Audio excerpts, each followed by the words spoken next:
All right, we're going to talk about converting angles. Converting angles, we have two different types of systems that we use to measure angles. One is decimals. Another one is called degrees, minutes, and seconds. Degrees, minutes, seconds is how they used to measure all kinds of angles, and now they've kind of just gone to decimals.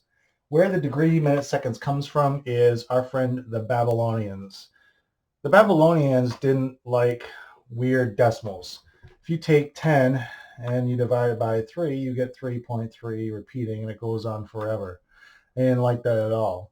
So what they did was they decided to make numbers systems, instead of using base 10, they use something called base 60. And the reason why they use 60, because 60 is divisible by 1, 2, 3, 4, 5, and 6. It's evenly divisible by the first 6 numbers. And while you may think we don't use this anymore, we actually do. If you look at a watch, any watch that we have here is actually a holdover from the Babylonians. We can see that we have 60 minutes and 60 seconds in an hour. If you divide all of that by 5-minute sections here, we go 1, 2, 3, and have base 12 right here. And so our essence of time that we use is a holdover from these Babylonians and their base 60 system. Latitude and longitude, when you're looking those things up, all of those are usually in degree, minutes, and seconds. But for the most part, in the modern world, we use decimal degrees. Now, it's pretty easy to convert between the two. Let's say that you have 54, well, actually, let's use 72.18 degrees. The graphing calculator will do this for you. You can type in 72.18, and then you go to second apps here, or angle.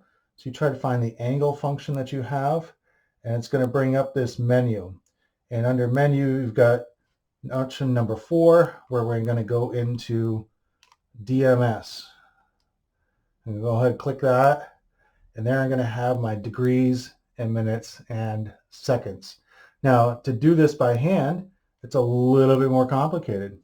We first start off with 72 degrees, and then we have 18 parts left. And so I'm going to take that 0.18, I'm going to multiply that by 60. And I'm going to get 10.8. So now I have 72 degrees and 8 minutes. Now this 0.8 I'm going to use again here, and I'm going to do 0.8 times 60, and that's going to give me the amount of seconds that I have. So I'm going to do 0.8 times 60, so that's going to give me 72 degrees, 8 minutes, and 48 seconds. So it's pretty easy. All you have to do is lop off the decimal each time, and then take what's remaining of that decimal and multiply it by 60. So there's no actual decimal there. Now, when we're going the other way with it, let's say that I had something that was 5 degrees, 42 minutes, and 30 seconds. This is actually a little bit easier.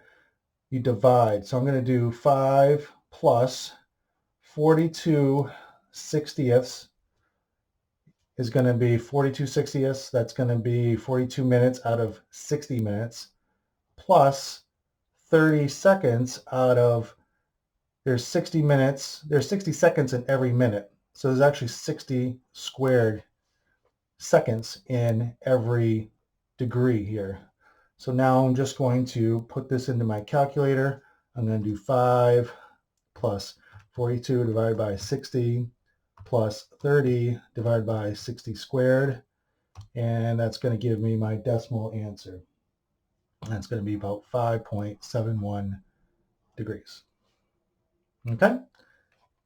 So that's how you convert between the two. Now, I encourage you, those of you who have a graphing calculator, and a lot of scientific calculators will also do this, find the DMS feature that's on your calculator.